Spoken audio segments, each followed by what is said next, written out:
Hello नमस्ते अनि स्वागत छ सबैजनालाई फेरि पनि एउटा अर्को भिडियोमा। हिजो आज मेरो यस्तो टाइमिङ मिलिरहेको छैन क्या। एक त खाना टाइमिङ मिलाएको छैन, अर्कोतिरबाट भिडियो बनाउने टाइमिङ मिलाएन। त्यही भएर कहिले जान्छ 6 दिन पारी, कहिले जान्छ 2 दिन पारी। आज चाहिँ भने यो भिडियो सायद भोलि नै आउँछ होला, किनकि खाँदैछु नि त। यस्तो टाइमिङ मिलाएको छैन होइन। वास्तव भन्नुपर्दा अहिले 10 बज्नु आँटेको थियो। कहाँ गयो यार अर्को, मैले अघि 10 बज्नु आँटेको थियो। अब अहिले चाहिँ बजिसक्यो कि बजिसकेन थाहा छैन, तर अघि मैले हेर्दाखेरि चाहिँ मतलब यो सेटअप गर्नुभन्दा पहिला हेर्दाखेरि चाहिँ 10 बज्नु आँटेको थियो। मेरो विचारमा कटिसक्यो होला 10। जस त्यो टाइममा म खाँदैछु, जब कि यही खाना मेरो बहिनी भाइहरू सबैजनाले अहिले भन्दा लगभग 2 घन्टा अगाडि खाइसके। म एक्लै छु। यो टाइमिङ नमिल्ने क्या, घरि के एनिवेज छोडिदिनु यो चिजहरूलाई। स्वागत छ फेरि पनि मेरो एउटा अर्को मुकबाङ भिडियोमा। अनि आज फेरि पनि म खानेकुरा लिएर आइसकेको छु। आज के छ म त्यो देखाउँछु, उठाएर देखाउँदिनँ ल। फेरि पोखिन्छ ढल्छ इधर उधर के ल। फर्स्टमा देखाउँछु, यहाँ चाहिँ आलुको अचार, आलु काँक्रो इधर उधर जुन मिलाएर बन्छ नि हाम्रो नेपाली भान्सामा बन्ने अचार, जुन चाहिँ हरेक चाडबाडमा होइन, हरेक सेलिब्रेसनमा, हरेक ठुलोदेखि सानोदेखि ठुलो पार्टी जहाँ पनि यदि नेपालीको पार्टी हो भने त्यहाँ अनिवार्य रूपमा पाइने अचार यो आलु र काँक्रो मुलाको अचार। हाम्रोमा चाहिँ मुला छ कि छैन थाहा छैन है। अनि यहाँनिर छ चिकन फ्राई। यो चाहिँ कुखुराको मासु फ्राई मात्रै गराएको छ, तर मैले त ग्रेभी पनि छानेर हालेछु, किनकि ग्रेभीसँग खान मजा आउँछ नि त होइन। अनि सदा चाहिँ आज पनि मसँग छ यहाँ कालो दाल, आधा कचौरा दाल चाहिँ अलरेडी पोखिसकेको छ। अनि यो भातभरि पचाक पुचुक भएको छ क्या, त्यही भएर यता नहेर्नु ल, अलि मेसी छ कि। अनि यहाँनिर छ यहाँ छ मेन चिज, यहाँ छ राँगाको मासु विथ ग्रेभी। आज राँगाको मासु बनाएको छ घरमा, त्यही भएर राँगाको मासु खाइदिउँ न। तर मलाई अघि नै बहिनीले भनिसक्यो होइन, आजको राँगाको मासु चाहिँ आमाले कुकरमा पकाउनु भएन, त्यही भएर चाहिँ छाला चाहिँ अलिक साह्रो छ है भनेर अघि भनिसकेको छ। अघि नै मैले कपालले साथ दिँदैन यार, अघि नै मैले ट्राई पनि गरिसकेँ। एउटा छाला चाहिँ अलिक साह्रै चबाएको थिएँ मैले होइन, त्यही भएर यो खाना अलिकति गाह्रो हुन्छ होला। ल छोडिदिउँ त्यो चिजलाई, गाह्रो साह्रो जे भए पनि म खाने चाहिँ सबै। तपाईँहरू फर्स्ट टाइम मेरो च्यानलमा आउनुभएको छ भने चाहिँ कृपया मलाई सपोर्ट गर्नुहोला। अनि सपोर्ट स्वरूप च्यानललाई सब्सक्राइब गर्नुहोला। भिडियो हेर्दै लाइक पनि गर्न सक्नुहुन्छ। भिडियो हेरिसक्नु भएपछि छोटो मिठो कमेन्ट पनि छोड्न सक्नुहुन्छ। बाँकी कुरा सब्सक्राइब त्यो त तपाईँले गरि नै हाल्नुहुनेछ है। ल खान्छु ल फटाफट, किनकि सुत्न ढिलो हुन्छ। सबैजना सुतिसक्यो होला। जहिले भात खान ढिलो भएर मैले यस्तरी साह्रो भात खानु पर्छ। हिजो आज टाइमिङ मिलेको छैन क्या। अनि म यस्तरी कुरेर बस्दिनँ होइन, आधा दाल यहाँ खनाउँछु अनि आधा दाल इधर खनाइहाल्छु, ताकि खनाइरहने झन्झट नपरोस्। ल अब खाइदिएँ। आज फेरि मैले खुर्सानी लिएर आएको छुइनँ, किनकि मेरो समस्याको समाधान भएको छैन। भन्न खोजेको मतलब मलाई अलिअलि पेट दुखिरहेको थियो क्या हिजोदेखिबाट। ल आयो राँगाको मासुको ग्रेभी। ल यो मेरो फर्स्ट घाँस आजको, खाइ ल।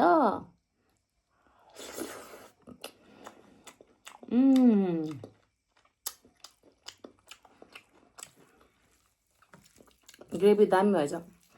छाला साह्रो छ भन्ने छ, मतलब मैले अघि खाएर हेरिसकेँ, केही छैन, तर ग्रेभी मिठो छ। अब यो हो कुखुराको ग्रेभी। कुखुराको ग्रेभी पनि यसो ट्राई मारिदिइहालौँ। कुखुराको है यो चाहिँ।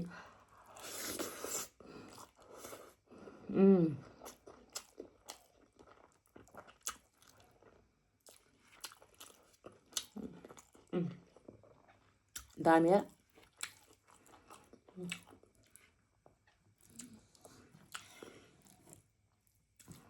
मासु भन्ने चिज फेरि मलाई जे पनि दामी लाग्छ, के भन्नु।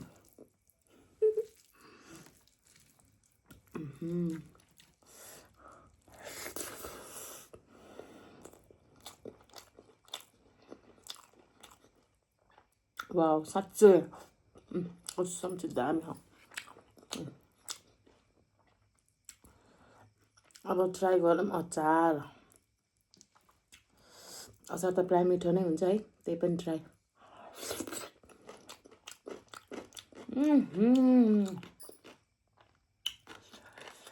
वाउ एक त मलाई यस्तो खालको अचार मन पर्दैन, मतलब धेरै मन पर्दैन। म जस्ट रोहरमा मात्रै खाने गर्छु क्या। अनि आज चाहिँ बहिनीले बनाएको नि त यो अचार। खुर्सानी खाँदिनँ भनेको खुर्सानी पर्छ कि यस्तो पनि दिन आउँदो रहेछ, मैले खुर्सानी छानेर फाल्नुपर्ने। बहिनीले बनाएको टेस्टै अर्कै आयो क्या। एन्ड बाइ द वे मेरो बहिनी चाहिँ कुकै हो भन्दा नि हुन्छ, उसले कुकिङ सिकेको पनि छ, बट बाई प्रोफेसन चाहिँ ऊ कुक नभएर अरू चिज हो, हेल्थ सेक्टरमा काम गर्छ, बट कुकिङ खतरा गर्छ, त्यही भएर अचार दामी बनाएको।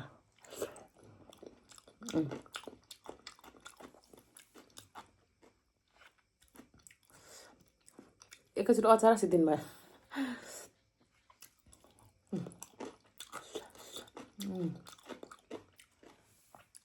पिरो अमिलो सबै के चट्ट।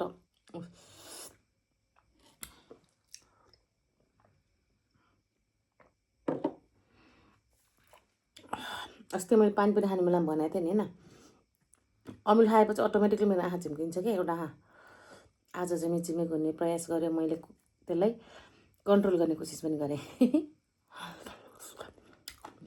अचार त सिधो एकै झट्कामा ल सिलाइदिएँ मैले।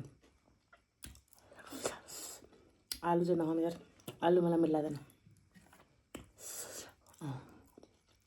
वाउ,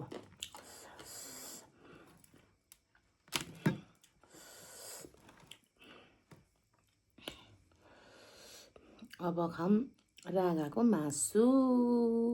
ओइ सुरुमा छाला आएछ ल, छाला साह्रो हुन्छ भनेको, साह्रो छ भनेको थिएन, छाला आएछ।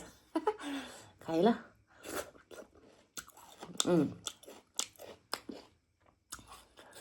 साह्रो ह, तर चप्पल नसक्ने छैन,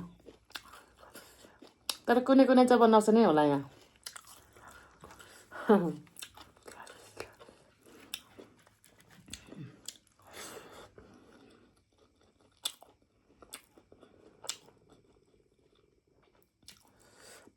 मलाई मासु देखेर अलिकदेखि तनाव भइसक्यो सुरुबाट क्या, किनकि मासु भनेर पनि के गर्ने क्या, म लिमिटेड मात्रै खान सक्छु नि त। अनि आज दुइटै मासु धेरै छ, यो मासु मैले खाइसक्छु सक्दैन भन्ने मलाई अघि नै सुरुमा मेरो भाग देखेरै म टेन्सनमा आइसकेको थिएँ। कुखुराको मासु खाँदैछु अब चाहिँ।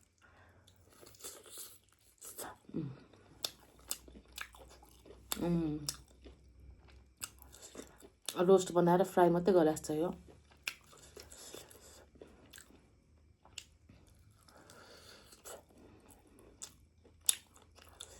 दामी हो।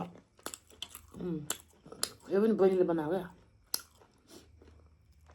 त्यही भएर नयाँ टेस्ट।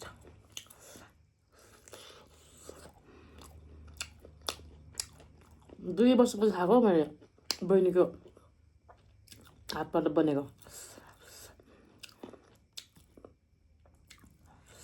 किनकि मेरो बहिनी चाहिँ युकेमा बस्छ नि त, अनि युकेबाट 2 वर्षपछि आएको कि त्यो घर, त्यही भएर त्यसले बनाएको एकदम नयाँ टेस्ट लाग्यो मलाई।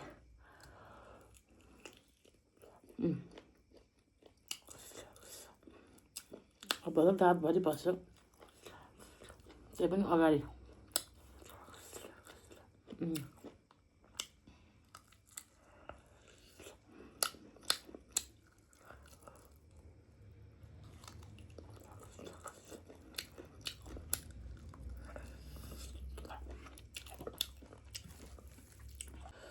आज त यार हिजो त्यस्तै गाह्रो भएको थियो है, पोर्क धेरै भएर।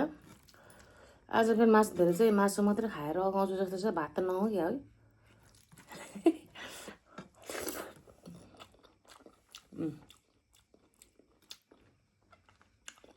ग्रेभीसँग भात दामी हुन्छ। लु लु कत्रो चोक्टायो फेरि, काट्नेले के काटेर पठाएछ।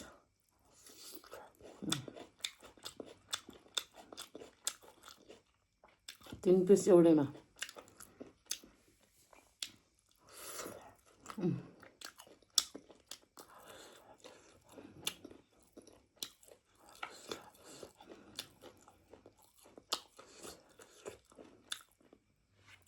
सानो छाला झुन्दैछ यहाँ पनि।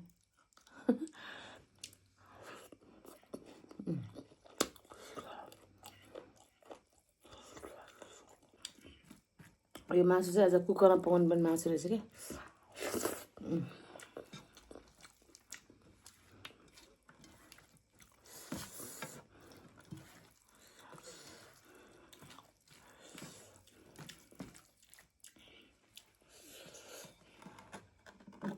अब यो मासु सब एकैचोटि यहीँ खनाउँ किनकि ग्रेभीमा एकैचोटि मुस्नुपर्ने हुन्छ कि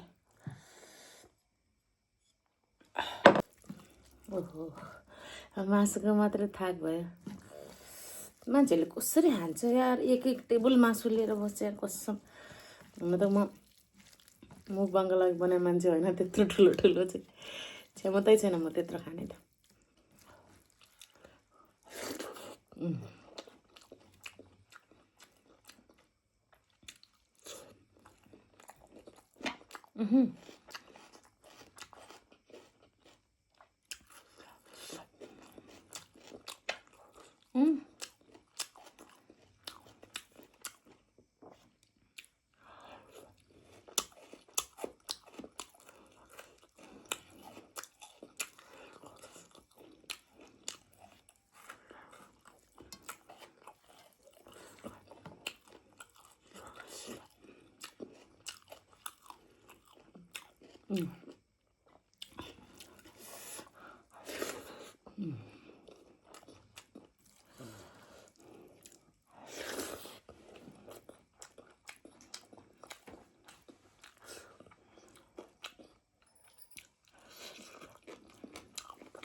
आज पिरो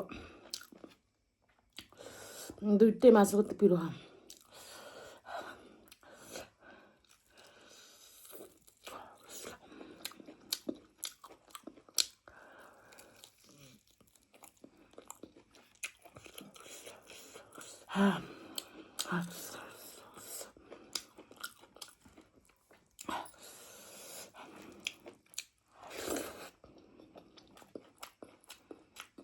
पिरो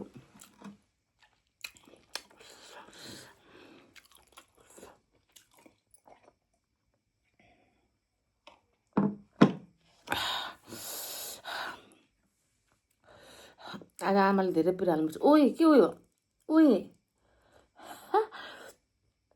कति पिस छ यहाँ 1 2 3 4 5 6 7 8वटा पिस छ 8वटा ए के गरी काट्दै यार यो त एक त झन् आज राँगाङ मासु सारो छ झन् यत्रो ठुलो चोक्टा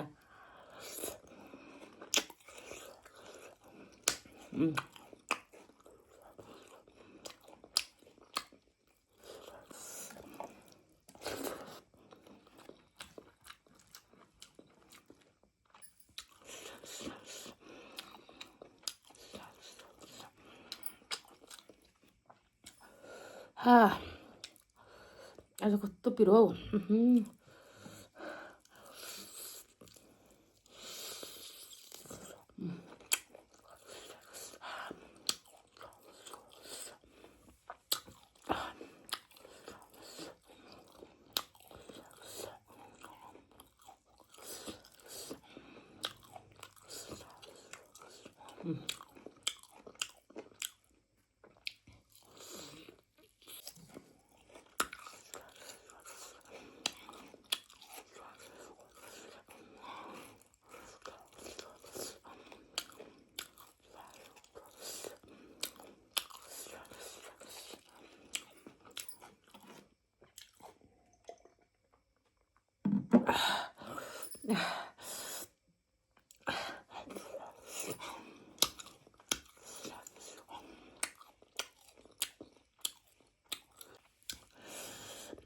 पिरो हुनु भन्नुहुन्छ भने बाबा अझ आमाले र बहिनीले भएबरको सबैमा पिरै मात्र हाल्छ क्या। अचार पनि कस्तो पिरो थियो। कुखुराको मासु पनि त्यस्तै पिरो। यो त राँगा मासु झन् डेन्जर पिरो। यत्रो चाहिँ म खान सक्दिनँ।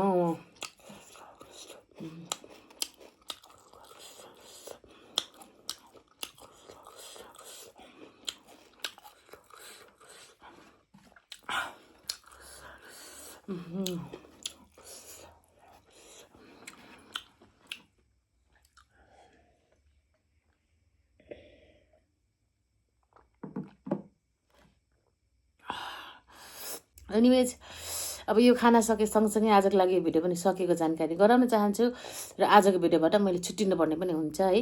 हेरिदिनु भयो, धेरै धेरै धन्यवाद। भिडियोलाई मैले खानेकुरा पुरा खान नसके पनि भिडियोलाई पुरा हेरेर साथ दिनुहुने सम्पूर्ण साथीहरूलाई धेरै धेरै धन्यवाद तथा आभार व्यक्त गर्दै यो भिडियो लाइक पनि गरिदिनु होला, सेयर पनि गरिदिनु होला, छोटो मिठो कमेन्ट पनि छोडिदिनु होला भन्ने अनुरोध आग्रहका साथमा आजको भिडियोबाट चाहिँ म छुट्टिन्छु। नयाँ साथीहरूले कृपया नबिर्सिकन च्यानललाई सब्सक्राइब गर्नु होला। फेरि भोलि भेट हुनेछ। भोलि साँझ 6:55 बजे फर्केर आउनु होला यही स्टेसनमा अर्थात् सङ्गिलामा चामलिङमा। भोलि भेट्नेछौँ। तबसम्मको लागि टाटा बाई बाई। भोलि भेटौँला। आउनु है सम्झेर सङ्गिलामा चामलिङ।